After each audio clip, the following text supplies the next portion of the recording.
안녕하세요. 성공예감 이대호입니다.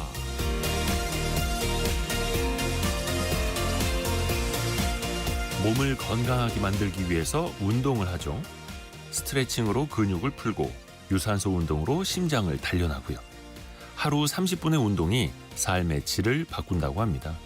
그런데 우리의 마음과 생각은 무엇으로 단련할까요? 하루에도 수많은 만남과 이야기, 콘텐츠, 뉴스가 쏟아집니다. 가짜 뉴스에 속기도 하고 거짓된 믿음에 빠지기도 하죠. 정보를 해석하고 비판적으로 바라볼 수 있는 힘을 길러야 하는데 생각의 힘을 기르는 데는 소홀 합니다. 영국의 작가 조셉 에디슨은 이렇게 말했는데요. 독서가 마음에 미치는 영향은 운동이 몸에 미치는 영향과 같다. 근력 운동과 유산소 운동이 필요한 것처럼 마음과 생각을 위한 운동도 필요합니다. 그건 책 속에 있죠. 성공예감 이대호입니다. 시작합니다.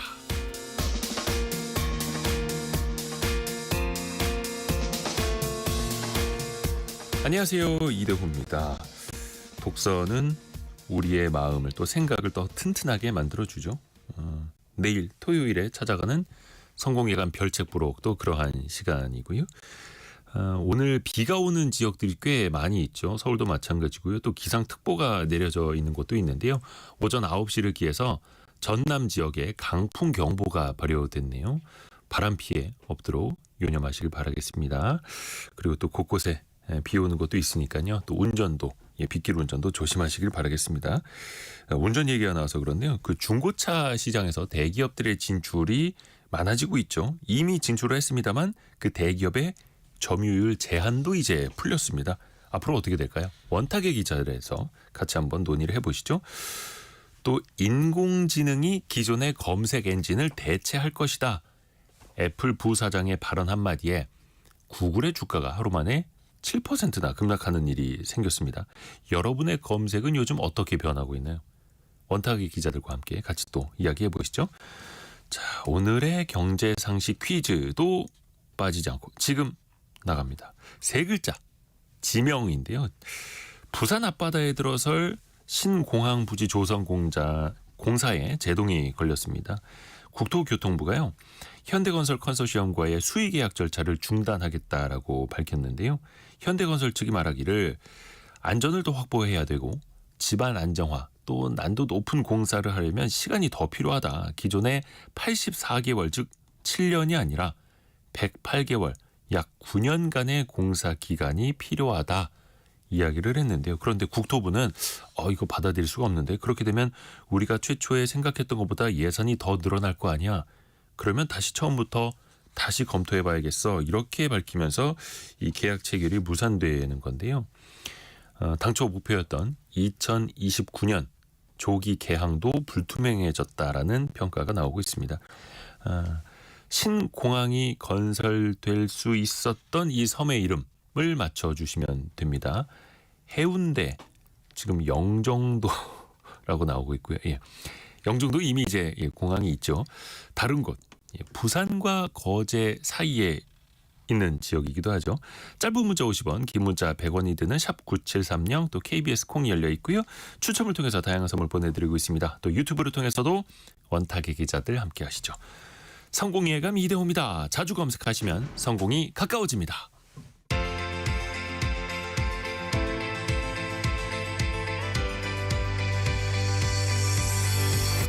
KBS 1라디오 성공예감 이대호입니다. 원탁의 기자들 만나보시죠. 알고란의 고란 기자, 비즈워치 박수익 기자, 연합인포맥스 정지서 기자 함께합니다. 안녕하세요. 네, 안녕하세요. 혹시 세 분은 중고차 사보신 적 있으신가요? 네, 저는 미국에서 사봤습니다. 아, 미국에서? 어떻게 좀 정보가 많이 좀 오픈이 되어 있던가요? 정보가 정말 편해요. 거기는 일단 그 공식력 있는 어떤 업체 있는데 거기다가 일단 자기 견적을 딱 넣어가지고 일단 온라인으로 넣고요. 그다음에 오프라인으로 와가지고 상세한 견적 받아봐서 그 견적 가격을 가지고 다른 업체한테 또 갑니다. 네. 그래서 이거보다 더 많이 줄 거야, 조금 줄 거야 이거 가지고 이거보다 더 못 주겠다 그러면 그냥 거기다 팔고 더 많이 주겠다 하면 이렇게 팔아서 제가 느끼기에 미국 중고차 시장의 가장 큰 장점은 투명성? 뭐 레몬마켓이라는 얘기도 하는데요. 제가 보기에 요즘은 이제 온라인화되고 앱으로도 다 이게 가능하니까 굉장히 정보가 투명하게 되니까 소비자들이 중고차를 사는데 굉장히 거리낌 없이 편하게 사는 것 같아요. 또 우리나라에서 요즘에 그 역경매 방식으로 딜러들이 입찰시키는 방식의 그런 서비스도 인기를 얻고 있고, 우리가 또 이야기해 볼 거는 지난 1일부터였습니다. 대기업의 중고차 시장 규제가 완화됐습니다. 사실 기존에도 대기업이 진출을 하지 않았습니까? 할 수 있게 되었고, 이번에는 어떻게 달라지는 건지 정지석 기자가 좀 이야기해 줄까요? 지금 일단은 그러니까 현대 중고차 시장은 크게 네 가지 섹션으로 나눠져 있는 것 같아요. 네. 일단은 지금 현대차와 기아차가 들어오면서 완성차 업체들이 일단 들어왔죠. 그러니까 완성차 업체들 같은 경우에는 이제 매입 조건이 워낙 까다롭고 대신에 시세를 높게, 그러니까 거의 신차 출시 가격의 많게는 90%까지도 책정을 하더라고요. 그렇게 얘기를 해주면서 대신에 신차에 준하는 보증 서비스를 별도 가입 없이 무상으로 제공하는 점도 장점이고, 그러니까 어쨌든 가격은 좀 비싸지만 신뢰를 바탕으로 믿고 살 수 있다. 그런 시장이 하나가 있고, 그다음 이제 기업형 중고차 업체, 여기는 이제 우리나라 중고차 시장의 점유율이 가장 높다고 하는 K카, 그리고 리본카, 이런 이제 기업형 중고차 업체들이 있는데, 여기는 이제 사실 인터넷 보급이 좀 성숙될 한 2000년대 초반에부터 형성이 된 시장이죠. 그래서 이 시장 같은 경우에는 K카 같은 경우가 이제 업계 최초로 100% 온라인 구매로 점유율 1위를 지금 지키고 있고요. 한 12%, 13%. 그리고 나서 리본카 같은 경우는 최초로 비대면 내차 팔기, 이걸 도입하면서 시장 점유율을 좀 높였고요. 둘 다 뭐 자체로 유상으로는 어쨌든 한 30만 원이나 40만 원 정도 내면 보증 서비스도 하고 있고, 그다음 매물이 좀 많고요. 그러니까 그런 장점이 있는 시장이고, 그다음에 가장 최근에 형성된 게 이제 렌터카 업체들인 것 네. 같아요. 재작년 작년에 이제 가장 최근에 SK 렌터카와 롯데 렌탈이 이제 들어왔고요. 그래서 중고차를 좀 타다가 요거 내가 그냥 인수할까? 이렇게 소비자가 접근할 수 있도록 원하는 시점에 인수가 가능하도록 하는 게 장점인 것 같고, 그다음에 이제 저 어렸을 때 동네에 여기가 있었어요. 그 장안평에 영세 매매 단지가 있었거든요. 네. 그래서 거기 이제 매매 단지 안에 수십 개의 매매 상사가 조합원으로 들어가서 항상 여기 가면 뭐 수백 대, 지금은 많게는 1000대까지 이제 현물로 자동차들이 이렇게 네. 전시장이 있는 거죠. 근데 여기 같은 경우는 역사도 좋고 대신에 가성비, 소위 말하는 내고가 가능한 시장이죠. 그래서 차종이 많고 저렴하고, 그래서 옛날에는 뭐 덤터기 오해가 좀 있었지만 요즘에는 사실 그게 어렵기 때문에 지금의 중고차 시장은 이렇게 4개 정도로 구분이 되다가, 사실은 대기업이 있었지만 명확하게 들어오진 못하다가 2023년 10월에 이제 현대차와 기아차 같은 곳들이 대신에 각각 4.1%와 2.9%로 점유율을 더 늘리진 마라라고 제한을 두고 쿼터제로 들어왔죠. 네. 그러면 그 쿼터제를 이제 뒀던 거죠. 그래서 네, 현대 기아차 같은 대기업이 너무 잘할까봐, 네. 너무 빠르게 중고차 시장을 장악할까봐. 근데 그 우려만큼 장악을 했습니까? 초반에? 전혀 못했습니다. 네. 쿼터가 현대차 같은 경우에는 2.9에서 이제 4.1%로 확대됐고요. 기아차는 이제 2.1에서 2.9까지 이제 확대가 됐어요. 현재. 그러니까 시장을 너무 많이 점유하지 마라. 합쳐서 한 7% 정도만. 그렇죠. 근데 실제 점유율이 1%. 왜 그럴까요? 이게 제가 느끼기에는 두 가지가 있어요. 못했다. 왜냐하면 이게 이 중고차 매매업을 약간 이게 개기업이라고 좀 만만하게 봤는데, 이것도 만만한 게 아니다. 이게 뭔가 중고차 시장에만의 그 노하우가 있는데, 그 노하우가 없이 대기업이라 그래서 무조건 성공할 줄 알았니? 그거 아니었다라는 해석이 있고요. 전 두 번째 같아요. 이 신차를 만드는 입장에서는 중고차 팔아서 돈 벌 생각 없습니다. 그게 중고차를 팔아서 돈을 번다는 게 아니라 자기들이 중고차 사업을 하면서 중고차에 대한 이른바 가격을 지정해 주는 거죠. 왜 앵커 효과라고 있잖아요. 네. 어디 여기 현대차가 예를 들어서 중고차를 파는데 현대차 중고차 가격은 신차의 90%야. 그러면 그 앵커링 효과 때문에 거기서 많이 안 움직이거든요. 예. 그래서 제가 보기에는 현대 기아차가 중고차 시장에 진출한 건 결국 그 신차 가격 방어를 위해서, 그러니까 중고차를 가격 방어하면 신차 가격이 그만큼 높게 유지가 되는 거잖아요. 네. 그걸 위해서 중고차 시장에 들어왔기 때문에 굳이 막 점유율을 넓히려고 노력하지는 않지 않았나 지금까지는. 그러니까 저도 이 의견에 굉장히 동의해요. 네. 하방을 방어해 주는 네. 거죠. 그렇죠. 네. 중고차를 우리가 싸게 많이 팔려고 이 사업을 시작하는 게 아니다. 네. 본질은 완성차, 를 신차. 잘 팔려는 거죠. 그렇죠. 박수익 기자는 좀 어떻게 보고 계세요? 저는 그 중고차 뭐 말씀해 주신 내용을 조금 더 붙여서 좀 쉽게 비유를 하자면 네. 그 주식 시장하고 좀 비유를 할 수 있을 것 같아요. 이게 우리가 이제 주식 시장에서 상장 주식회사가 이제 주식으로 돈을 벌려면 신주를 찍어서 판매를 해야 되거든요. 그게 그런 형태가 상장할 때 신주를 발행하는 것 또는 상장한 이후에 유상증자나 뭐 전환사채나 이런 것들을 새로 이제 찍어내서 투자자들에게 파는 거잖아요. 그래야지 직접적으로 회사에 돈이 들어오고 반면에 주식시장에서 수많은 투자자들이 그 회사의 주식을 아무리 사고 팔아도 그거는 구주라고 우리가 부르는 그러니까 일종의 중고 주식을 투자자들이 사고 파는 것이기 때문에 그 발행 회사에는 돈이 들어가지 않는단 말이죠.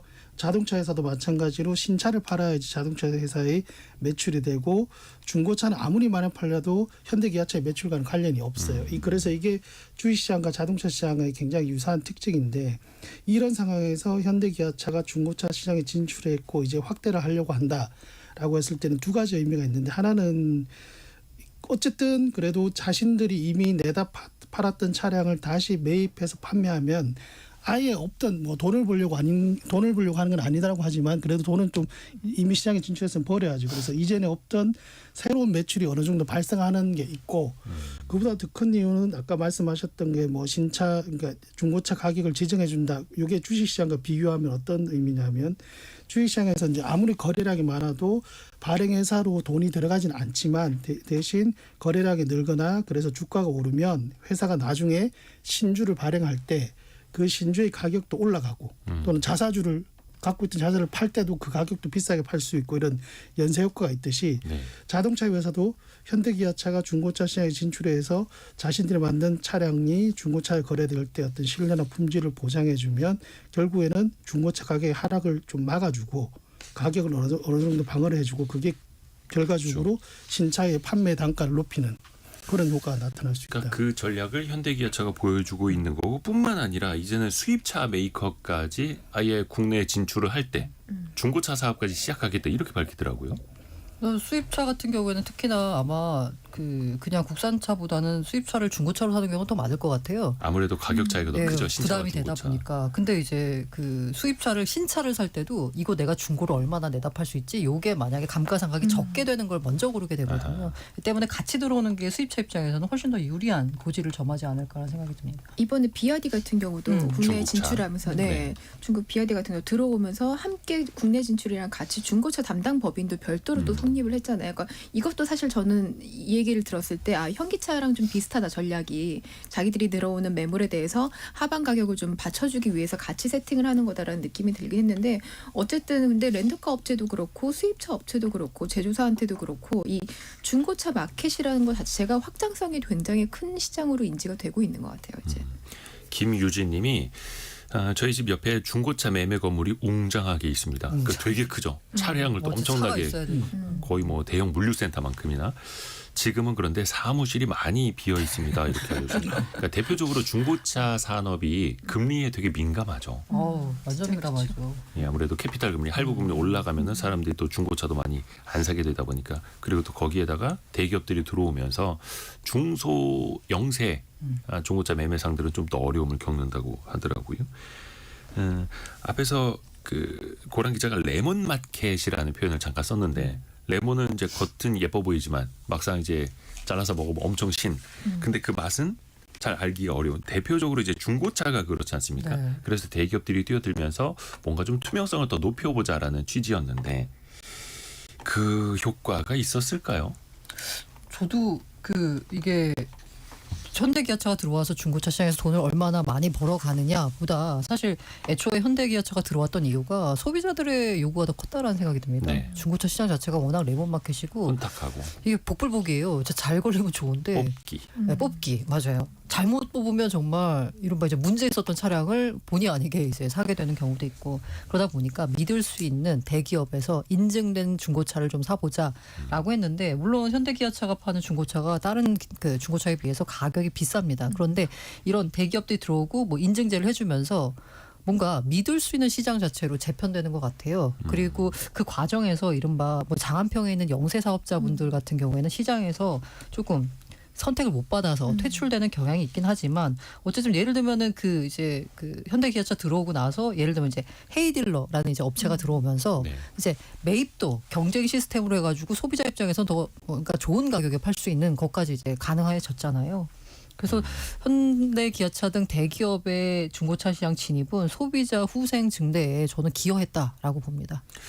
그 저의 경험담이기도 한데요. 몇 년 전에 중고차를 한번 샀을 때 그 기본적으로 품질 보증, 필수 보증이 있더라고요. 그래서 믿고 샀죠. 이런 것도 있는구나. 겨울에 샀어요. 에어컨도 잘 나오고. 근데 여름이 되니까 에어컨이 안 나오는 겁니다. 겨울에 들어갔던 건 그냥 찬바람이었던 거예요. 그래서 그 에어컨을 고치는 데만 해도 엄청난 돈이 들어갔는데 따졌죠. 이거 문제 있었던 거 아니냐. 그러니까 6개월? 그 필수 보증 안에는 엔진 같은 구동계 주요 핵심만 포함이 되는 거고 부수적인 건 포함되지 않는다. 그건 돈 들여서 고치셔야 된다. 대표적으로 이런 거 알 수 없는 거죠. 근데 그렇게 만약에 피드백을 받았을 때 네. 이대호 기자가 느끼는 건 뭐예요? 내가 다시는 이 업체 이용하다 가라 이런 느낌 안 드세요? 그냥 제도가 이러하구나. 또 이렇게 또 수긍을 하게 되죠. 어쩔 수 없지 소비자. 않습니까? 네. 근데 이제 그런 어떻게 보면은 기능 하나하나까지 내가 품질 보증을 받고 싶다면 믿을 수 있는 업체에서 품질 보증 더 되고 어떻게 보면 신뢰에 대한 가격을 더 주고 사야 되는 거지 않습니까? 네. 이것도 시장 원리 중에 그래서 시장 원리 하나인 중에 정보가 많으면 그 정보 가운데서 정말 물건을 고를 수가 있는 거잖아요. 그런데 자동차에 대한 약간 정보가 부족한 분들은 뽑기를 하느니 그냥 신뢰에 대한 비용을 더 치르고 그렇죠. 중고를 사겠다라는 접근이 어쨌든 선택지가 있는 거잖아요. 그 그래서 저는 스트레스 비용. 네, 그 측면에서 긍정적이라고 봅니다. 근데 정보가 준 그 플랫폼, 그러니까 온라인 플랫폼에서 이게 활성화되면서 그 정보가 정말 다양해진 게 요즘에는 그러니까 기본적인 뭐 구동이나 뭐 이런 뭐 연식이나 이런 걸 떠나서 각종 정비나 보험 이력이나 그러니까 이 차에서 에어컨을 틀었을 때 어떤 소리가 어느 정도의 강도로 나고 냄새가 어떤지까지도 그걸 온라인상에 다 적어 놓더라고요. 근데 사실 이게 특히나 여성 소비자들 같은 경우에는 이 부분에 되게 민감하게 사는 경우가 많거든요. 근데 이 냄새 같은 걸 이렇게 적어 놓는 거를 보고 사실 되게 놀랐어요. 신뢰가 가니까. 네, 그래서 이런 것도 사실은 현기차 같은 이런 대기업들이 안 들어왔으면, 그러니까 중고차 플랫폼이 굉장히 난립했던 시절도 있었는데 그럴 때는 사실 이 정도까지는 아니었는데 이게 확실히 생태계가 좀 정화가 되는구나 이런 느낌을 좀 받았습니다.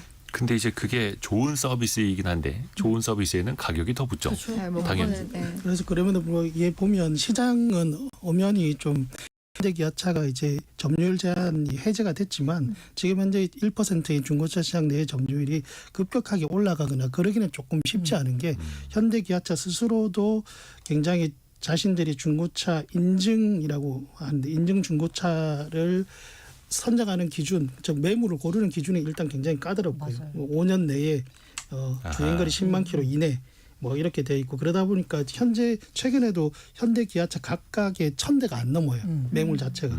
그래서 빠르게 할 수 없고 또 사실 뭐니 해도 중고차 선택할 때 뭐 여러 가지 무사고 안정 정비 이런 걸 따지자면 가격을 가장 먼저 볼 수밖에 없는 소비자들이 많단 말이죠. 지금 최근에 이게 현대 기아차의 굉장히 고급 브랜드의 SUV 대형 SUV 신차 보면 정가가 한 8,400인데 2023년식에 3만 킬로 뛴 중고차를 6,700만 원에 현대차 인증센터에서 내놓더라고요. 신차 가격의 80%예요. 그러니까 이런 거를 대신 그만큼 믿고 살 수 있는 소비자도 있지만 이럴 바엔 차라리 돈 더 주고 신차를 사겠다라고 하는 수요도 분명히 있을 거고요. 그 중고차 시장의 격언 같은 거 있지 않습니까? 싸고 좋은 차는 없다. 네. 그렇죠.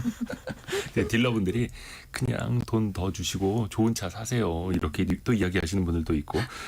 근데 함석훈님이 급하게 중고차 구입할 일이 있었는데 인증 중고차 편하고 빠르더군요 보내주셨고 김동호님은 인증은 좋으나 너무 비싸요. 이런 의견도 주셨거든요. 그러니까 그 이게 인증의 시간과 그 뭔가 여러 가지 비용을. 알아보는 이걸 이제 돈으로 다 사는 포함되어 거죠. 있는데 네. 그러니까 그걸 사는 거죠. 그렇죠. 그래서 자동차 업체 입장에서 보면은 신차 가격이 이제 하락하는 것도 어느 정도 이제 방어를 할 수 있는 건데 중고차 시장에서. 근데 이게 또 소비자 입장에서 보면은 이러다가 점점 더 중고차 가격이 다 같이 올라가는 거 아니야? 또 걱정이 될 수도 있겠고요. 오히려 그 중고차 시장에서 경쟁이 더 치열해지면 캐피탈이나 카드사들, 이 금융사들이 또 웃는다면서요. 금융사가 제일 좋죠. 사실 자동차를 살 때 뭐 현금으로 일시불로 사시는 분들이 많이 있나? 사본 적이 없어서 부담되니까. 부담되니까 대부분 이제 캐피탈사를 끼고 하니까 특히나 이제 중고차 같은 경우에는 더 그렇잖아요. 네. 그러다 보니까 이 중고차 시장을 통한 캐피탈 마켓이 커질 수밖에 없는 거죠.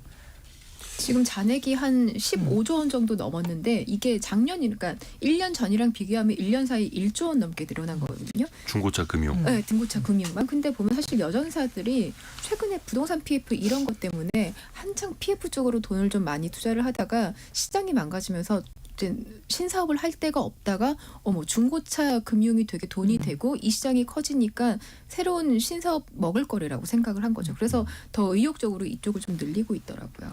여기서 말하는 여전사는 고란 기자와 정지석 기자가 아니라 여신 전문 금융사. 네. 여전사.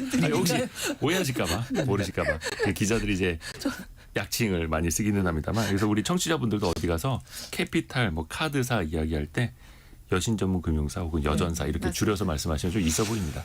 예. 알려드려야죠. 또 하나가 자동차 이야기 나왔으니까 말인데, 요즘에 또 이제 한창 이야기되는 게 연두색 번호판 있지 않습니까? 네. 연두색 번호판. 출고가 8천만 원 이상 그 법인차로 뽑을 때 혹은 이제 렌터카 리스도 마찬가지입니다만, 법인의 비용으로 처리할 때는 녹색 번호판, 연두색이죠. 연두색을 달게 되어 있는데, 이게 도입 초기와는 인식이 많이 달라졌다면서요. 처음에 도입될 때부터 이게 무슨 효과가 있겠냐라는 말이 나왔잖아요. 네. 그 말이 나온 거 원래 도입할 때는 야, 연두색 번호판이 붙어 있는데 이거를 살 거야? 대놓고 막 주말에 뭐 예를 들어 고급 슈퍼카를 끌고 다닐 사람이 있겠느냐. 그거 다 법인 창고 다 알잖아요. 일종의 주홍 글씨처럼. 네, 맞아요. 네. 근데 주홍 글씨가 아니라 이게 훈장이 돼 버렸어요. 아니 뭐냐면 야 우리 집은 말이야 우리 아빠가 슈퍼카를 법인차로 내줄 정도의 그런 기업체를 갖고 있는 집 아들이야. 약간 이렇게 훈장이 돼 버려가지고 이 연두색 번호판의 실효성에 대해서 약간 의문이 제기되고 있습니다. 요즘에는 그 자동차 시공하는 데 가서 보니까 PPF 필름 붙여가지고 네. 연두색 번호판이랑 깔맞춤하는 네. 것도 유행이래요. 야, 그 연두색 번호판이 너무 튀니까 차를 연두색으로. 차 도색하는 것처럼 차를 약간 그토개통으로 이 연두색 번호판이 잘 어울릴 수 있도록 하는 것도 이제 유행이라고. 누가 보면 이제 친환경차 그린카처럼. 그 이게 아닙니다. 예. 네네, 박수 예, 기자. 8천만 원이라는 그 기준점이 있어서 일단 기본적으로 그런 인식이 예. 있는 것 같기도 하고요. 8천만 원이라는 기준점이 그 당시에 도입할 때 보험사들이 고급 차에 대한 보험료 할증 기준 8천만 원 그걸 그대로 갖고 와가지고 하다 보니까 이게 어떤 목적에 맞는가를 확인하기 위한 취지였는데 고급 법인차를 상징하는 게 돼버렸던 거죠. 그러니까 이게 어떻게 보면 예전 뭐 대기업 회장들도 그런 일 많았습니다만, 슈퍼카를 가지고 자녀들 등교시켜주고 그렇죠. 자녀들이나 가족한테 이용하도록 하고, 그러니까 이런 거 좀 막아보자고 했던 건데, 했는데 이제 오히려 국산차도 8천만 원 넘는 승용차들이 되게 많아지다 보니까 국산차도 연두색, 슈퍼카도 연두색이다 보니까 어떻게 보면 그 정책 효과도 더 좀 희미해지는 것 아닌가, 이런 생각도 들더라고요. 그 이지연님, 꽃분홍색으로 했어야 했어요. 자, 저희가 경제상식 퀴즈 한 번 더 내드리고 두 번째 이슈로 넘어갈게요. 퀴즈 정답은 부산 앞바다에 있는 섬 이름입니다. 이게 어제 좀 이제 큰 이슈가 나왔는데요. 원래 신공항 부지로 예정을 했다가 시공사로 내정됐던 현대건설 컨소시엄이 우리가 기존에 지으려고 아니면 국토부가 요청을 했던 것보다 2년 정도가 더 필요할 것 같습니다. 108개월의 공사 기간이 필요합니다라고 고수했기 때문인데요. 근데 이제 국토부는 그렇게 되면 예산이 너무 많이 높아지고 국가계약법상 수의계약 요건이 충족되지 않습니다라고 하면서 계약 절차를 중단하는 그런 이제 시행에 들어가게 됐는데요. 해서 정부가 다시 전문가 자문회의를 열고 재입찰 여부 또 적정 공사 기간을 다시 한번 따져보겠다라고 밝혔습니다. 해서 2029년 이 지역에 신공항을 개항하려던 목표 멀어질 수밖에 없다라는 또 이야기도 나오고 있는데요. 그 지역 이름은 어디일까요? 7656님은 을숙도, 5154님은 부안공항. 오답이고요. 을숙도가 어디 있지? 네. 문대상님은 안정성 문제도 있는데 공항 건설 꼭 해야 하는지 의문이 드네요라고 보내주셨고요. 2709님은 얼마 전에 낚시하러 여기를 다녀오셨다고요. 그리고 5254님은 부산의 제일 아름다운 섬입니다. 이런 생각도 보내주셨고요. 거기 밀어버리고 공항을. 네. 그리고 5811님 대형 사업인 만큼 더 심사숙고해서 결정되길 바랍니다. 이렇게 보내주셨고요. 그 섬인데 이제 다리가 연결돼 있어서 섬이라고 하긴 좀 뭐합니다만 그 지역 이름 세 글자 보내주시면 됩니다. 짧은 문자 50원, 긴 문자 100원이 드는 샵 9730 또 KBS 콩이 열려 있습니다.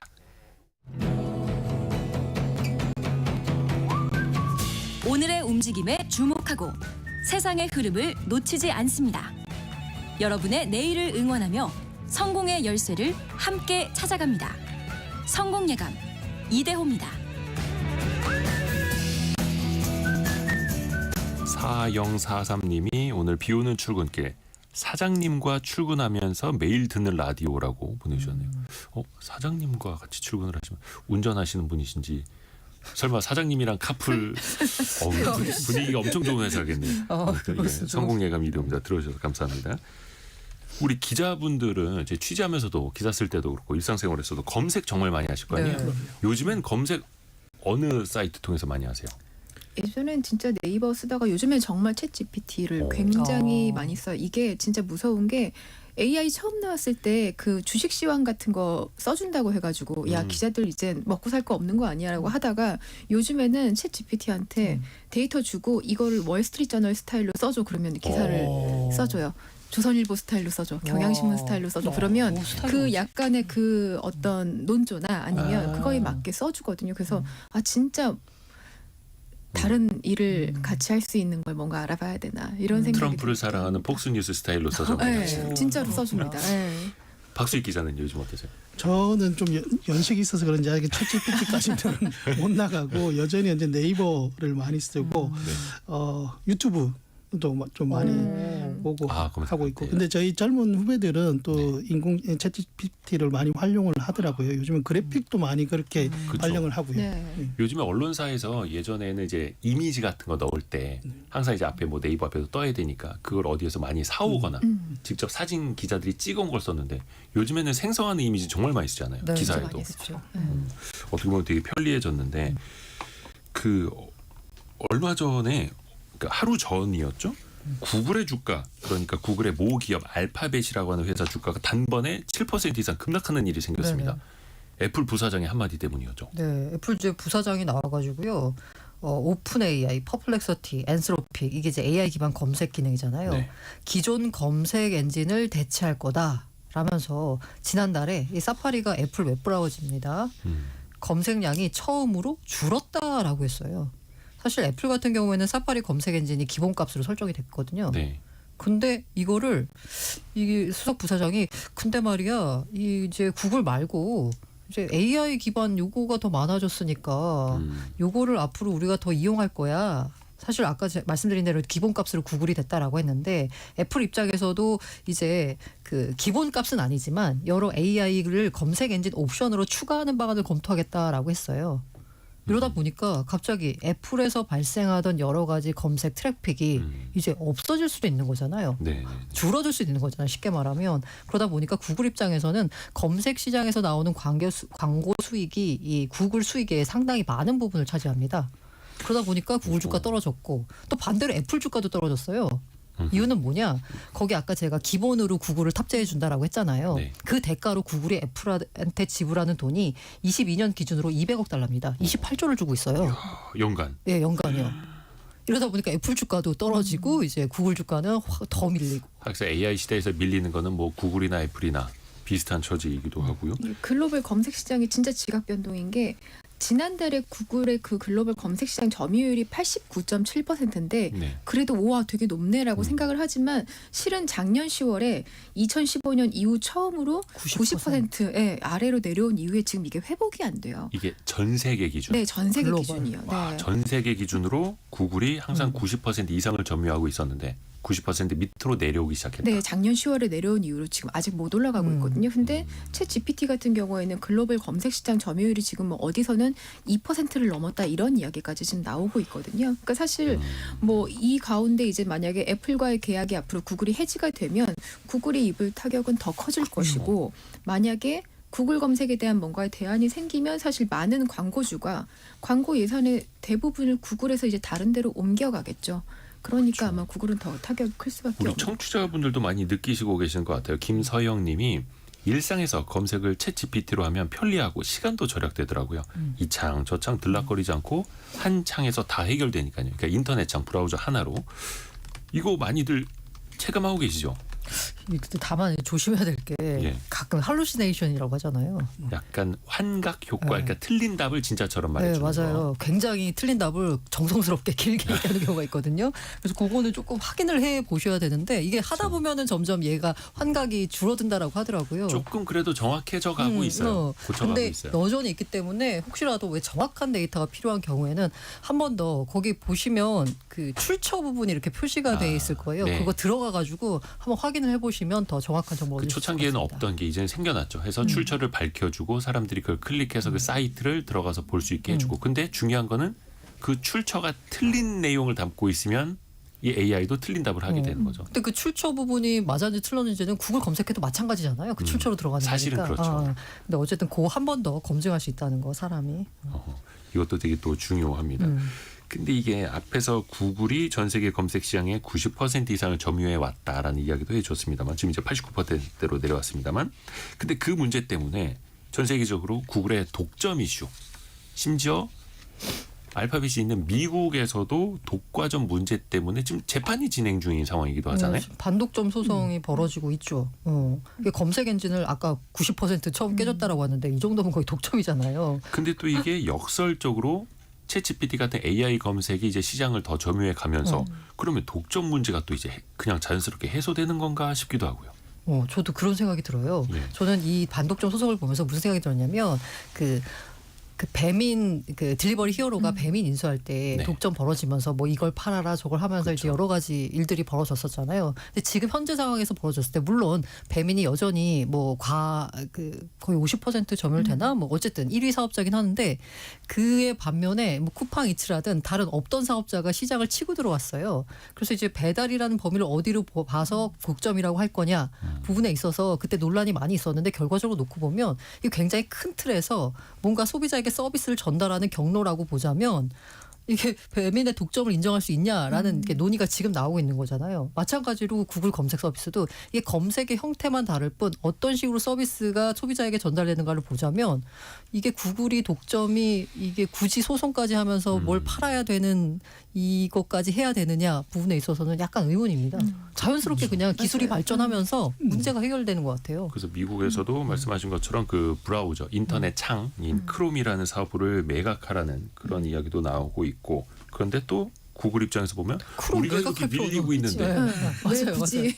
왜 굳이 참 이게 시대가 빨리빨리 변하는 것 같습니다. 그 예전에 검색 제일 처음에 검색을 하셨던 게 어디였는지 기억하세요? PC 통신 시절에 얘기하면 안 저는 될것 하이텔 썼었는데 하이텔 그때 전화국 가면은 하이텔 단말기를 이제 막 보급을 해줬었어요. 우리나라 막 인터넷 사업 빨리빨리 이제 진행을 해야 된다라고 하면서 그래서 그 집에 단말기 하면 띠띠띠띠띠띠 이거 접속하는 소리. 그 영화 접속에 나온 소리죠. 그러다가 뭐 야후, 라이코스, 10만이, 엠파스 이 시절로 갔다가 그런데 그 이후에는 네이버가 평정을 해버렸죠. 그렇죠. 야후라든지 다음 심지어 뭐 네이트도 있어. 우리나라에서는 이제 구글도 힘을 못 쓸 정도로. 그러면 과연 그렇게 해외 그 검색 사이트까지도 우리가 이겨냈던 네이버 다음이라는 서비스가 과연 AI 시대에도 건재할 거냐. 물론 이제 다음은 지금 거의 뭐 존재감이 없습니다만 어떻게 보세요 지금은?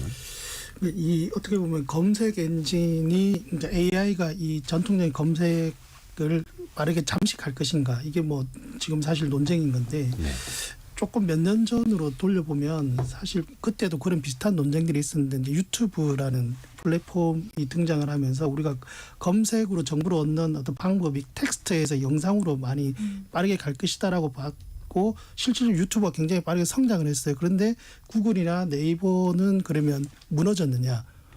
검색 광고 매출이 계속 올라왔거든요. 네. 시장이 또 다른 시장이 또 생기고 오히려 구글이나 네이버도 똑같이 그런 사람 소비자들의 어떤 그런 성향에 맞춰서 계속 어떤 기술들을 추가해 왔던 거죠. 그래서 지금 보면은 AI가 검색을 뭐 대체할 수 있느냐라는 논쟁에서 우리나라의 네이버나 카카오도 거기에 또 빠르게 자기들 조금 방법은 다르지만 나름대로 대응을 해 나가고 있는 것 같은데 기본적으로 이제 특히 카카오 같은 경우 어떻게 하냐면 본인들이 직접 개발을 한다기보다는 이미 개발된 것들을 가지고 자기들이 서비스를 잘하겠다라고 하는 방법으로 나가고 있어요.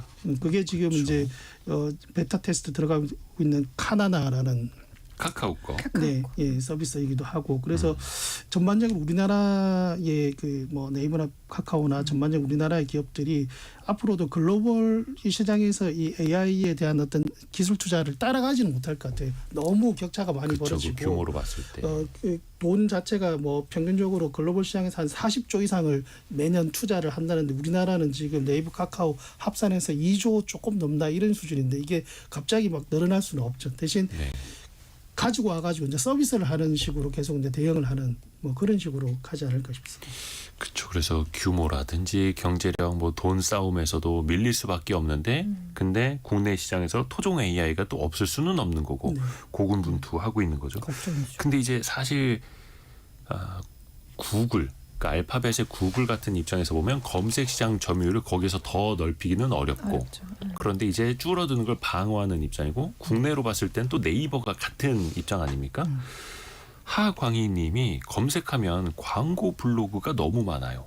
이렇게 해서 어떻게 보면 사실 네이버 같은 경우는 그 광고 수익이 또 대다수를 차지하는 기업인데 사람들이 AI로 검색을 하면서 광고가 없는 시장으로 가버린다. 이러면 또 타격이 있을 수밖에 그게 없는 무서운 거고요. 거예요. 지금 AI에 광고가 없다라고 생각하잖아요. 근데 이제 이게 오픈 AI도 앞으로 그걸 도입할 수도 있다라는 식으로 이제 정책을 마련했는데 검색 결과에다가 은근슬쩍 끼워 넣는 거예요. 그게 더 무섭습니다. 그러면 사람들 입장에선 이게 정보라고 판단하거든요. 무의식이 광고라고 지배당하니까. 광고라고 판단하는 게 아니라 그렇죠. 그러면 사실 우리가 검색했을 때 광고 보이는 건 이거 광고네라고 다 알잖아요. 그런데 이 오픈 AI 생성형 AI가 만들어주는 그 검색 결과에다가 은근슬쩍 광고를 끼워 넣으면 이거 소비자도 모르는 사이에 그냥 광고에 노출되는 셈이거든요. 이 부분이 더 문제라고 생각합니다. 뭐 저는. 예를 들어서 어느 나라 어느 도시 내가 여행을 갈 건데 어떤 코스를 짜면 좋을까? 근데 거기에 호텔은 어디가 좋고 이렇게 있습니다. 근데 맞아요. 그 호텔이 광고일 수 있는 그렇죠. 거죠. 네. 마치 되게 공정한 검색 결과인 것처럼 하지만 사실상 광고. 근데 그 AI 서비스, AI 검색 툴을 만드는 회사 입장에서 보면은 그런 광고 콘텐츠를 또 안 넣을 수도 없는 거예요. 그렇죠? 그거 넣어야지 이제. 굉장히 큰 시장이 돈이 되니까. 되니까. 네.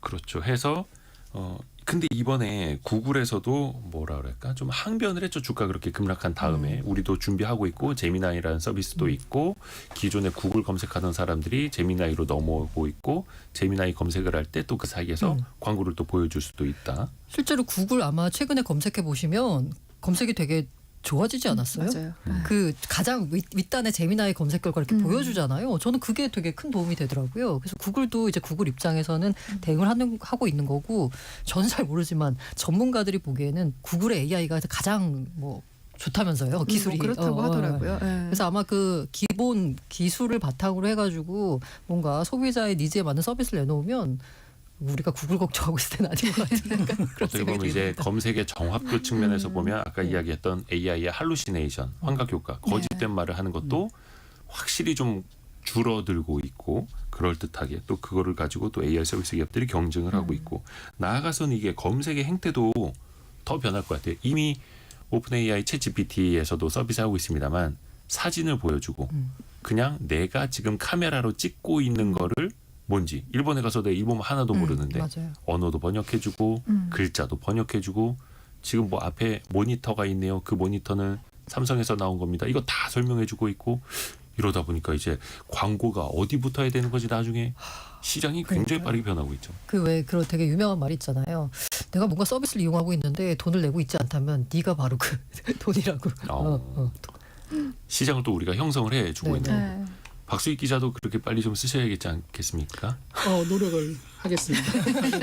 근데 또 이게 최근에 저도 이제 광고 말씀하신 게 생각나는 게 정말 이게 무섭다는 생각이 드는 게 우리가 유튜브를 보더라도 우리가 알고리즘에 따라서 내가 선호하는 영상들만 노출되는 것 같지만 실제 전혀 그렇지 않거든요. 그 안에 그 노출되는 안에서도 광고가 들어가 있습니다. 실제 구글 유튜브에서 그렇게 효과적으로 노출될 수 있도록 그 유튜브 크리에이터들에게 컨설팅도 해주고요. 그런 것들이 이제 AI 시장에서도 좀 많이 나타나겠죠.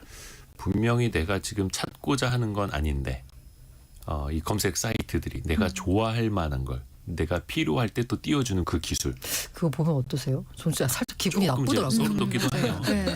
근데 무서워요. 그게 AI 시대가 되면 네. AI를 통해서 내가 또 모든 걸 또 상담까지 하면서 마음을 또 터놓는 일도 생기지 않습니까? 그 요즘에 무서워. 그 결혼한 친구들 중에서 예. 그렇게 아이들이 병에 걸리기 시작하면, 그러니까 이거 뭐야 저거 뭐야 묻기 아. 시작하면 핸드폰에다가 GPT한테 해서 같이 놀아라고 하면 어머나. 이거 뭐야 그러면 이제 GPT가 대답을 해주는 거예요. 근데 무서워. 이 GPT의 대답 자체가 사실은 부정적인 톤의 대답이 거의 없고 대부분이 긍정적인 톤이기 때문에 부모 입장에서는 굉장히 안심하고 맡길 수 있다는 거예요. 그래서 그 얘기를 듣고 사실 되게 무서웠거든요. 근데 진짜 안심할 수 있나 무섭다. 싶기도 하고. 무서웠어요. 네. 일단 오규민님은 요즘에 일상생활에서 궁금한 거 생기면 무조건 아마 챗GPT 말씀하시게 된 것 같아요. AI 검색을 하게 된다고. 최근에는 아내가 화났을 때를 검색했어요.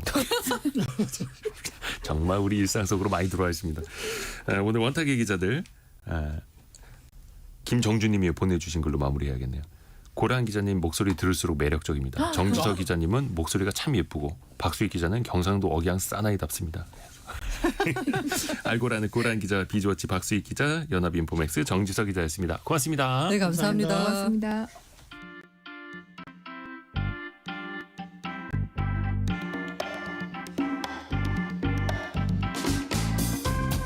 지금 여러분께서는 KBS 일라디오 성공예감 이대호입니다를 듣고 계십니다.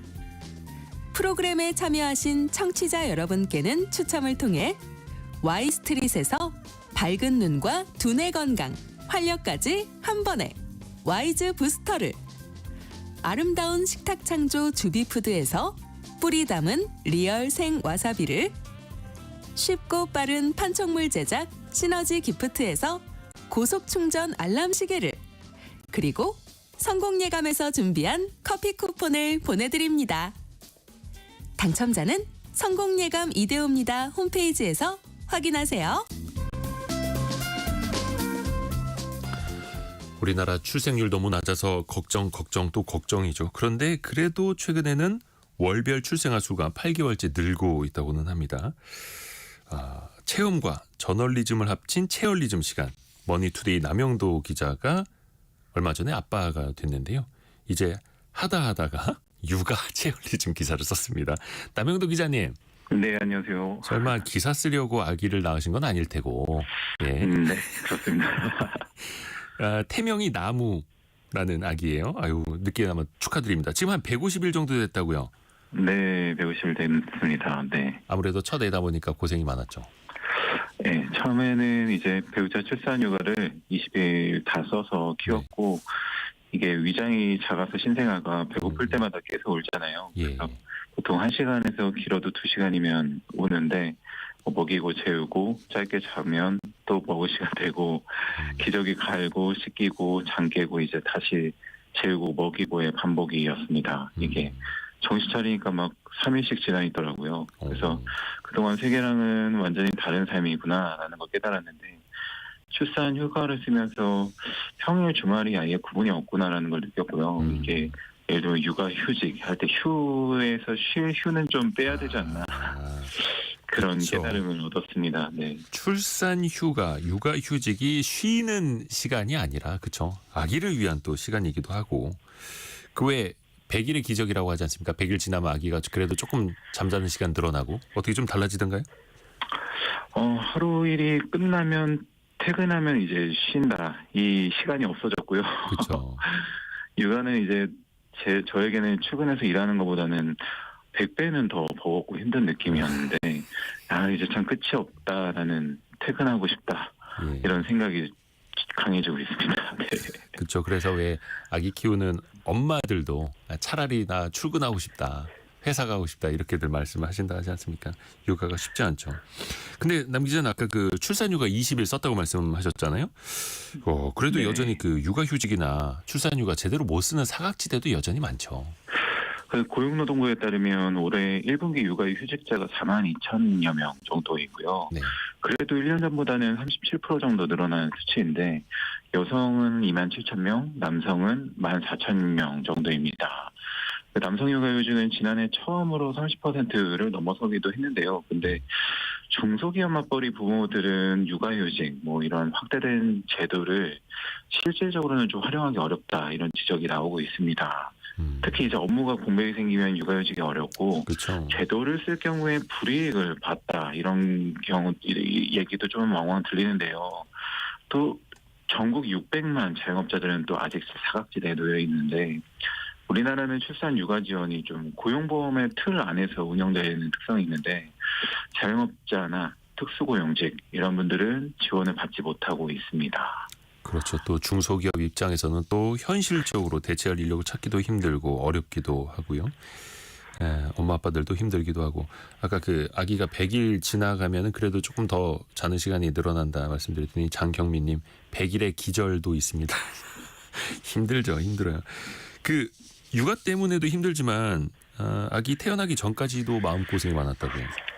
네, 이게 아이 낳기 결심한 다음에 이 비뇨기과 가서 검사를 하는데 이게 임신 가능성이 높은 정자가 많지 않다. 뭐 정상 모양 정자가 4%는 넘어야 된다고 하더라고요. 그래서 결국에 난임병원에 갔는데 네. 이게 고생한다 얘기는 많이 들었었는데 막상 보니까 아내가 이제 매일 배에 주사를 놓아가면서 정말 고생을 많이 하더라고요. 그리고 그다음에 그 뒤로도 이제 한 번 유산을 했는데 임신 테스트기 2줄이라는 걸 보고 난 뒤에도 안심할 수 없어서 이제 계속 확인을 했고 아기 집을 보고 심장 소리 들은 뒤에도 계속 조마조마한 날의 연속이었습니다. 네.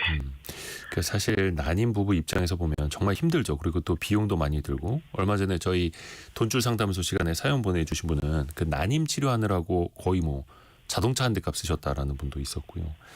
시간과 비용을 좀 낮출 만한 방법도 좀 알려주세요. 그 난임 치료로 태어나는 출생아 수가 보건복지부 자료에 따르면 이제 2020년에는 7%에서 2023년에는 11%로 늘었습니다. 네. 이렇게 매년 늘고 있는데요. 10명 중에 1명은 난임 치료인데 결혼 시점이 늦어지면서 이제 첫 임신과 출산을 시도하는 연령이 높아졌어요. 그래서 난임 시술이 원래는 부부당 25번이었는데 지금은 아이 한 명당 25번까지 지원이 되고 있고요. 나이랑 상관없이 본인 부담률은 30%, 정부가 총 진료비의 70%까지 지원을 합니다. 정부 24 홈페이지나 네. 이보건소 공공포털 홈페이지에서 신청을 하실 수 있습니다. 그래도 그 지원 규모도 조금씩은 늘고 있는 거고요. 또 육아하면서도 돈 많이 들지 않습니까? 도움 받을 만한 제도도 좀 알려주세요. 그 산모는 출산 후에 건강관리사 자격증이 있는 정부 지원 산후도우미를 신청할 수 있어요. 산후도우미를. 네. 중위소득 150% 이하 금액에 해당하는 출산가정은 다 혜택을 받을 수 있고 네. 지자체에 따라서 뭐 소득 기준 예외로 지원이 가능한데 출산 예정일 40일 전부터 출산 후 30일까지 신청하실 수 있습니다. 무조건 이거 쓰셔야 되고요. 최대 40일까지 지원이 되는데 저 같은 경우도 이제 3주 동안에 산후관리사님이 오셔가지고 아침부터 이제 오후 5시까지 해주셨고 자부담은 이래저래 하면 한 80만 원 정도 됐던 것 같고요. 이게 그 아침에 이제 식사해주시고 아침에 이제 와서 세수해주시고 목욕해주시고 뭐 식사 챙겨주시고 산모 식사도 이제 챙겨줍니다. 그래서 그 시간 동안에 이제 좀 잘 수 있다라는 장점이 있기 때문에 그러면은 네, 정부 지원 산후도우미 도움을 받으면 산후조리원은 안 들어가도 되는 거예요? 어떻게 대체까지 되는 거예요? 산후조리원도 이 산후조리원이 이제 선택인데 산후도우미는 네, 지원이 무조건 됩니다. 네. 그러니까 산후조리원 갔다가 나와서 정부 지원 그렇죠. 산후도우미의 도움을 네. 받을 수 있는 거고요. 네네 맞습니다. 또 요즘에 보면 산후조리원 비용도 만만치 않더라고요. 그 병원 입원을 한 다음에 이제 산후조리원으로 오는데 통상적으로 한 주위에서 봤을 때도 한 저 같은 경우도 한 평균 200만 원에서 300만 원 정도 드는 것 같고요. 네. 보건복지부 전국 산후조리원 현황 자료를 보면은 지난해 6월 기준 일반실 2주 기준으로 일반실 평균 이용료가 346만 원 정도입니다. 지자체에서 이용료 절반 수준의 공공산후조리원을 운영하고 있기는 한데 이게 전국 산후조리원 중에서도 5%밖에 안 되고 그렇죠. 아예 없는 지자체도 많기 때문에 여전히 좀 부족한 현실입니다. 네. 그러게요. 공공산후조리원 누구나 이제 들어가고는 싶지만 자리는 또 한정될 수밖에 없는 거고요. 근데 또 그 아기 낳으신 엄마들 얘기 들어보면요. 산후조리원 있을 때가 제일 좋았다 하더라고요. 이게 순한 줄 알았는데 예. 산후조리원에 있을 때 한정이 있더라고요. 이게 잘 돌봐주셔서 그랬던 건데 이게 정말 육아는 종합 힘듦 예술이다 이런 제가 이 이야기를 하고 있는데 체력 바닥나고 이제 감정은 소모되면서 자존감이 좀 많이 떨어지고요. 이게 예. 매일 이제 힘든 종류가 좀 계속 달라져서 계속 배워야 되고 특히 이게 모르는 게 너무 많다라는 생각이 들어서 이게 배우려고 좀 계속 찾아봐도 이게 내가 잘하고 있는 건가에 대한 의심을 계속 하게 되더라고요. 그래서 뭐 유튜브, 맘카페 이런 커뮤니티를 계속 찾아봤는데 비슷한 상황에 놓이는 사람들도 질문은 많은데 뭐가 확실하게 이렇다라고 대답해 주는 경우는 없어서 그런 부분이 좀 힘들었던 것 같습니다. 김태호님이 남영도 기자님 목소리 그간 들어온 가운데 가장 지쳐 보이네요. 박미영님은 인터뷰 끝나고 한숨 주무셔야 할 듯. 아니 나 육아 탓만 하면 안 됩니다. 근데 또 아까 7073님이 200일 된 아기 육아하고 있습니다. 힘들지만 너무 예뻐요. 부모님들 힘내세요 이렇게 보내주셨고요. 그 예쁜 아기의 웃음 하나가 한 100일 동안 힘들었던 거가 한 3초 만에 다 날려보내주는 겁니다.